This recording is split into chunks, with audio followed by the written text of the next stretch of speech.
estaba Brockie. Brockie anda ya por el centro. También Blasi. Brockie rotando más que Blasi, ¿no? Sí, también noto a Odo, Máximo Odo, que está en el terreno. ¡Cuidado, balón! ¡Ah, qué jugada, golazo! ¡Gol!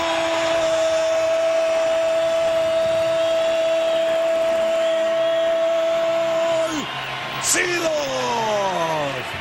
Con su característica natural, con su sello, con sus pausas, con su técnica. Mandó la pelota dentro para el 1-0 del partido. Miran arriba. Grande el Tulipán, cómo la baja ahí, termina ganándola. Mire, en medio de los centrales se queda por ahí dormido C.J. Brown, este número 2. Mire, la tiene, espera que salga el portero, nunca sale, se adelanta el Tulipán. Se quita a Dijkstra en el camino y la pone en el fondo de los cordeles. ¡Ah! ¿Cuántos partidos le salvó a Leonardo la temporada pasada?